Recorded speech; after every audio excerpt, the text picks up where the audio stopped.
Welcome to this explainer. Look, if you're gearing up for a TV upgrade this year, you already know exactly how overwhelming it can get out there. It's kind of like a giant puzzle.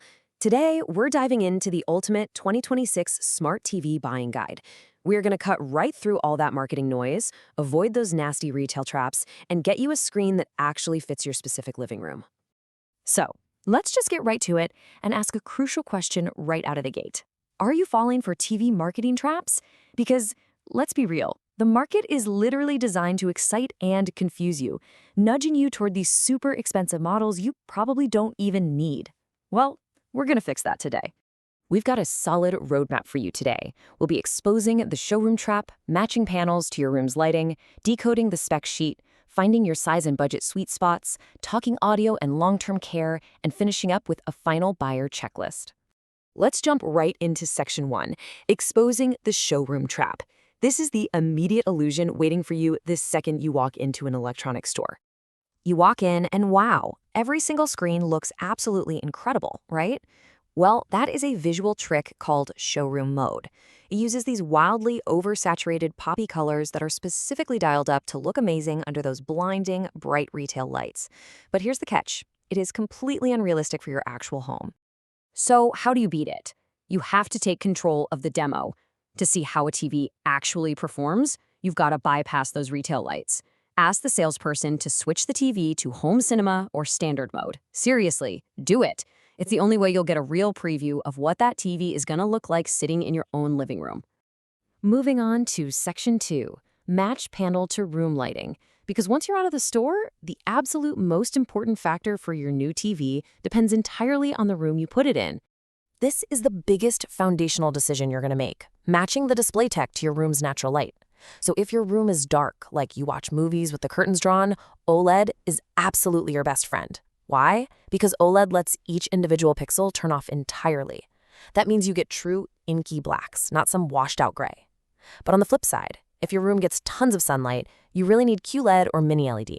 Those panels push out the high brightness you need so your screen doesn't just completely wash out during the day.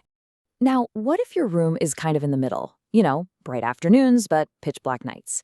In that case, Mini LED is your safest bet. It's a fantastic, versatile all-rounder that handles both day and night conditions like an absolute champ.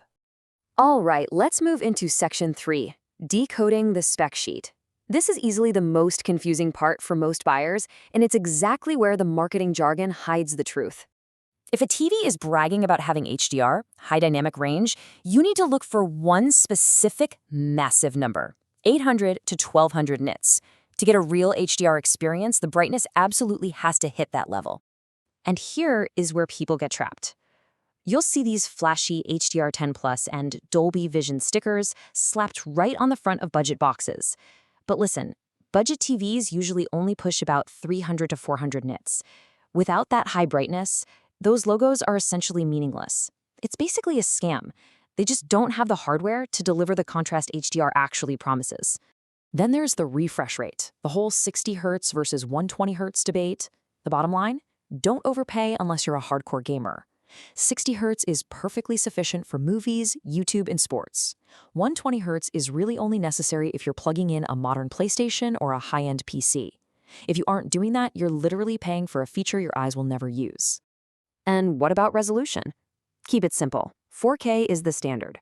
8K might sound super impressive on a store display, but honestly, it is completely pointless right now. There's almost no 8K content out there, and at a normal viewing distance, you wouldn't even see the difference anyway. So now that we've cut through all that spec sheet fluff, let's hit Section 4, size and budget sweet spots. Let's figure out exactly how much TV you should buy and what you should spend. There are some hard rules for screen size based on how far away you sit, and following them saves you from a lot of buyer's remorse. Sitting 4 to 6 feet away, look for a 32 to 43-inch screen. 7 to 10 feet away, which is the sweet spot for most of us, you want 55 to 65 inches. And if you have a massive room and sit 10 feet or more back, you really need to be looking at 75 inches or larger. And remember this, you will quickly adapt to a huge screen, but buying one that's too small, that almost always leads to long-term regret. To keep from overspending, align your wallet with these budget tiers. For under $314, you get a basic 43-inch 4K screen, great for a bedroom. Now, the roughly $418 to $732 range, that is the real sweet spot where most of us should be looking, grabbing a solid 55 to 65-inch QLED. And if you're going over $1,045, you're in premium cinematic territory with 75-inch plus OLEDs or mini LEDs. Oh, and quick pro tip, always try to buy during major festival and holiday sales for the absolute best deals. All right, getting the screen is great, but let's talk about Section 5, audio and long-term care. These are the unseen pitfalls of owning a new TV. Look, even the most expensive ultra-thin TVs usually have terrible built-in speakers. So follow these 4 simple steps. First, buy a budget soundbar. Even a $31 one will crush those built-in speakers. Second, definitely use a surge protector to avoid wildly expensive mainboard repair costs from power spikes. Third, dig into your settings and turn off motion smoothing, please. It makes cinematic movies look totally unnatural. And finally, just remember to actually update your TV's software so the interface stays smooth. We've made it to the finish line. Before you hand over your credit card, let's wrap this up with Section 6, the final buyer checklist. Ask yourself these 5 rapid-fire questions to make sure you're buying for you, not for the marketing hype. Ready? 1. Is your room super dark or super bright? 2. Exactly how far away will you sit? 3. What's your content? Are you watching movies at 60 Hz or hardcore gaming at 120 Hz? 4. Do you care more about raw performance or a snappy operating system? And 5. Super practical. Is there a reliable service center for that brand near you? So as you head out to finally make that upgrade, keep this explainer in mind. Take a step back and ask yourself one last question.